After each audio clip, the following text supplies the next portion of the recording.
Namaste my to family, कशा तुम्ही सर्वजण। सोलापुरी ताई या यूट्यूब चॅनलवरती तुम्हा सर्वांचं मनापासून खूप खूप स्वागत आहे। आशा करते तुम्ही सर्वजण खूप मस्त आणि खूप मजेत असाल। बघा, या व्हिडिओमध्ये आपण काय पाहणार आहोत। मध्यंतरी आपण एक व्हिडिओ शेअर केलेला होता, म्हणजे 8-10 दिवसापूर्वी, आणि त्यामध्ये मी सांगितलेलं होतं की ज्यांना पण पूर्ण वेळ देणं शक्य नाही तेल बनवण्यासाठी, त्यांनी काय करावं, नॉर्मल तेल, फक्त तेल लावण्याऐवजी त्यामध्ये अशा काही वस्तू घालायच्या आहेत ज्यामुळे ते जे तेल आहे ते आणखी पॉवरफुल बनणार आहे। आणि त्यामध्ये आपण घातलेलं होतं जास्वंदाचं फूल। यावरती बरेच मी व्हिडिओ शेअर केलेले आहेत, पण त्या जास्वंदाच्या फुलाच्या व्हिडिओवरती कमेंट आलेल्या होत्या की ताई, जास्वंदाचं फूल आम्हाला मिळत नाही, आमच्याकडे इथे आमच्या भागामध्ये अवेलेबल होत नाही, विकत सुद्धा मिळत नाही, तर आम्ही काय घालावं, हा प्रश्न जवळजवळ 2 ते 3 ताईने विचारलेला होता। तर त्यांच्यासाठी हा खास छोटासा व्हिडिओ बनवत आहे। तर बघा ताईंनो, जास्वंदाचं जे फूल आहे खेड्यापाड्यांमध्ये तर म्हणजे इझिली अवेलेबल होतं, पण शहरामध्ये बऱ्याचदा काय होतं की हे फूल मिळत नाही आणि विकत सुद्धा मिळत नाही, कारण की हे जे फूल आहे ते नाजूक असतं, तोडल्यानंतर तास-दीड तासामध्ये सुकतं, त्यामुळे विकत सुद्धा हे फूल जे आहे ते मिळणं तितकं म्हणजे शक्य नाहीये। त्यामुळे आपण काय करू शकतो, बघा, जास्वंदाचं जे फूल आहे ते तुमच्या म्हणजे आजूबाजूला जर नसेल तर तुम्ही काय करू शकता। तुम्हाला सर्वांना माहित असेल की जास्वंद आपल्या केसांसाठी, जास्वंदाचं फूल किंवा पानं आपल्या केसांसाठी किती जास्त फायदेशीर आहेत। पण जर हे मिळालं नाही तर काय करू शकतो आपण, जर हे मिळालं नाही तर सुकलेली जास्वंदाची फुलं जी आहेत ते तुम्ही घेऊ शकता। जर सुकलेली सुद्धा जास्वंदाची फुलं जी आहेत ते सुद्धा मिळाले नाही तर काय करू शकता, ऑनलाईन तुम्हाला जास्वंदाच्या फुलांची पावडर मिळते, ती तुम्ही खरेदी करू शकता। बघा, इथं मी टॅग केलेला आहे, जास्वंदाच्या फुलांची पावडर जी ऑनलाईन मिळते ती टॅग केलेली आहे, तुम्ही खरेदी करू शकता।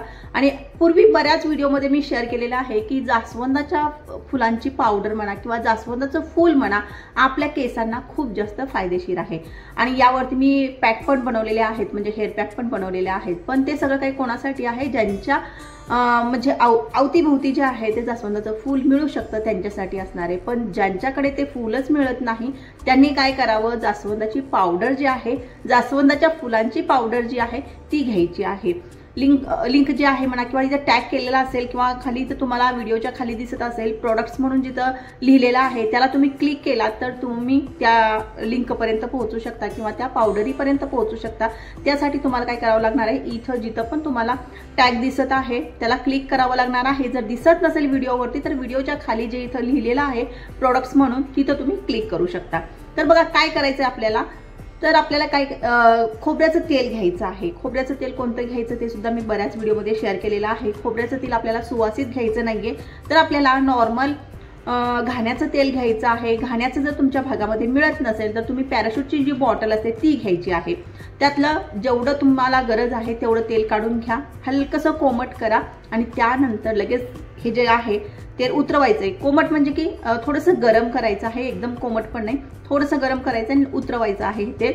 आणि उतरवल्यानंतर काय करायचंय, 1 चमचाभर, छोट्या चमच्याने 1 चमचा जास्वंदाच्या फुलांची पावडर आपल्याला घालायची आहे आणि मिक्स करायचं आहे। नंतर तुम्ही गाळून हे जे तेल आहे ते केसांच्या मुळांना, केसांना लावू शकता। आणि सकाळी उठून तुम्हाला शॅम्पू करायचा आहे। शॅम्पू सुद्धा कोणता वापरायचा आहे हे पण सगळं काही डिटेल सांगितलेलं आहे। तो जो व्हिडिओ पाहिला नसेल तर ताईनो तो व्हिडिओ पाहू शकता आणि डिटेल माहिती जी आहे ती घेऊ शकता। बस एवढं सांगायचं होतं। ज्यांच्याकडे जास्वंदाची फुलं मिळत नाही त्यांनी काय करू शकता की जास्वंदाच्या फुलाची पावडर खोबऱ्याच्या तेलामध्ये मिक्स करून लावायचं आहे, म्हणजेच की हलकसं गरम करून गाळून घेऊ मग हे तेल जे आहे ते लावायचं आहे। थंड झाल्यानंतर लावायचं आहे, गरम मध्ये हात घालायला जाचाल तर थंड झाल्यानंतर व्यवस्थित लावायचं, हलकासा मसाज द्यायचा आणि दुसऱ्या दिवशी सकाळी शॅम्पू करायचा आहे। तर शॅम्पू सुद्धा कोणता करायचा, काय करायचं, सगळं काही डिटेल सांगितलेलं आहे। आणि जे पण मला चांगले वाटलेले आहेत शॅम्पू ते सुद्धा मी इथं टॅग केलेले आहे, तुम्ही खरेदी करू शकता। तर आशा करते व्हिडिओ आवडला असेल, खूप छोटासा व्हिडिओ झालेला आहे, त्यांच्यासाठी खास बनवलेला आहे। तर लक्षात आलं असेल की जास्वंदाच्या फुलं जर नसतील तर फुलांची पावडर जी असते ती सुद्धा आपण यासाठी वापरू शकतो। तर आशा करते व्हिडिओ आवडला असेल। व्हिडिओ ताईंना आवडला तर व्हिडिओला लाईक नक्की करत जा आणि चॅनलला सुद्धा सबस्क्राईब करून नक्की ठेवा। तर चला भेटूया परत एका नवीन व्हिडिओमध्ये, तोपर्यंत बाय बाय।